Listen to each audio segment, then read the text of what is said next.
what got us in the Muscadines, guys. And we had a conversation come up in one of the Muscadine groups about overcropping. And we're still dealing with Japanese beetles here. Dean Family Acres.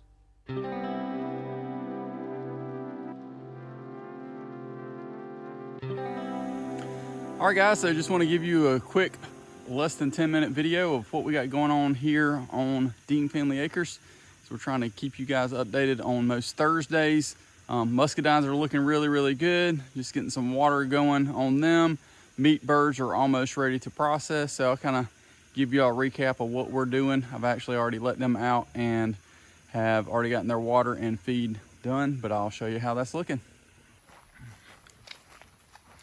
All right, so I did not get the chicken tractor set up appropriately. So we've actually been putting up the meat birds every single night in rabbit hutches, 5 on each side of this, and we've gotten 10 in this one. They're in there for just a couple hours with fresh water, and that seems to work good. They are probably beyond processing, but we just found out we're gonna have our plucker back by this weekend. So we'll see if we can't get these processed, or at least some of them processed by this weekend.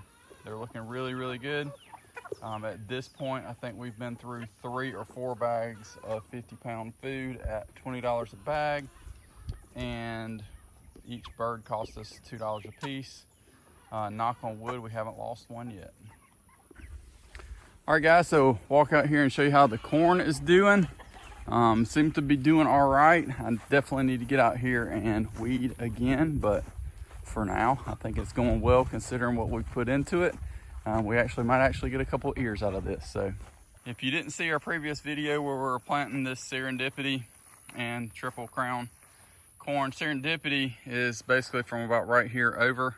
Triple Crown is here. That Triple Crown seed was like from 2019. So that might tell you it will come up, but it might not necessarily produce a whole lot in regards to that seed and time frame. So looks like we're gonna have some ears on this. Again, this is just something we have not done in about probably 6 years, and they are looking pretty good in my opinion. They just tasseled up and are putting on some ears. So we're gonna get the water actually on this here in just a little bit. Find that, kind of stick my finger in. If it's kind of dry about an inch down, then it's time to water. So, and especially the smaller patches we've got there. Also got sweet potatoes going right here. So those are doing fairly well too. Back over here, we will turn on our water for those sweet potatoes and the corn.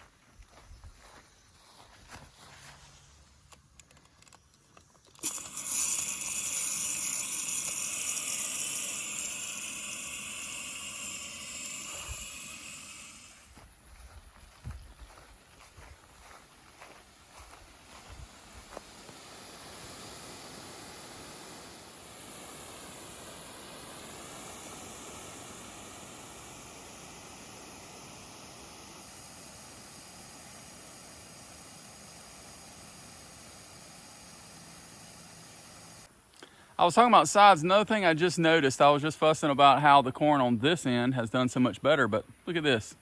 We've already got shade, and maybe that is why we aren't doing as well on this side. This side, because we got shade from those pines right there. So that might be something we need to consider if we're gonna keep using this plot for corn, sweet potatoes, etc., is to trim back those trees, which honestly, they do need to go, and they're really serving no purpose other than possibly giving the chickens a little bit of shade. Guys, back here at the oldest Muscadines we have, which we believe is a Carlos and a Cowart, but honestly it might be a Carlos and a Carlos. We bought these at the Jockey Lot a couple years ago, and they were labeled opposite of what they were. If you haven't seen that video, go check it out right here when we first planted these. This is what got us in the Muscadines, guys. And we had a conversation come up in one of the Muscadine groups about overcropping. And we're still dealing with Japanese beetles here, so check that out here. Well, folks, they're still out here. But wondered what you think in regards to, is this overcropping? Is there enough canopy here to be able to support the amount of fruit. I'm totally fine with thinning these out. I just want to make sure that I end up with a good product at the end of the day. So y'all let me know what you think. Comment down below. All right, guys, so from this pole to here is one plant, and then that's one plant. That is approximately 10-ish feet, 10-ish. So it gives you a general idea. And again, still dealing with Japanese beetles. But in regards to fruit, we've got some pretty decent fruit set, I do believe, just compared to previous years. But again, this is our first year of having a great crop. And I'm just curious what y'all think in regards to if we need to thin, we don't need to thin, or anything else.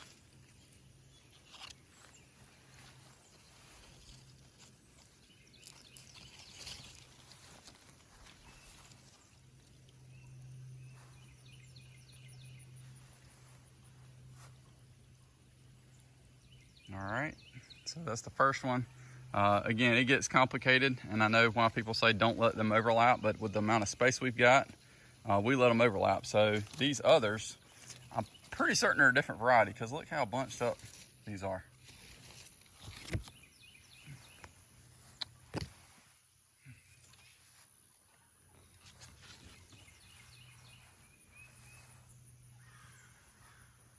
This is the first year this vine has produced. This is year 3-ish in the ground.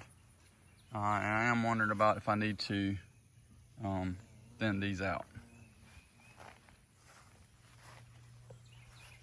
So again, I'll back up. You can kind of see how much we've got. Again, from this post to that is the next one.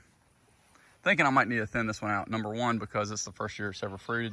I know it should have done it last year, but it didn't, and I just don't want to stress the vine out. So y'all let me know down below what you think. All right, guys, so hopefully y'all can leave us some feedback in regards to what's going on with the muscadines and how things are going. I'd love to hear exactly how yours are doing as well. So again, if you'll just comment down below and let us know, that would be great. Appreciate you guys' support as we just continue to push through the summer and the heat and just everything else going on. So looking forward to hearing you guys' feedback. And thanks again for everything you guys do. Don't forget to like, share, and subscribe. And don't forget when you subscribe, ring that bell like Mike Tyson did in the 1980s. Y'all have a blessed day. Hey guys, I was editing the video and I noticed that I never explained why in the world it matters if we even thin fruit and why we even think about that. Well, if you don't thin the fruit on your muscadines and they overcrop, they can harm a young vine. I would consider this vine on this side young because this is the first year that it has produced. But you also can have poor quality fruit. So those are the two main reasons. You don't want to hurt a young vine. It can really put it back and it might never recover, but I've heard it can take years for it to recover. And also just the quality of the fruit. So you want to have some good quality fruit. So you want to think about that and just cut back on how many actual grapes that one vine is trying to produce. So just kind of think through that whenever you are managing your muscadine vines. Thanks so much for watching, guys.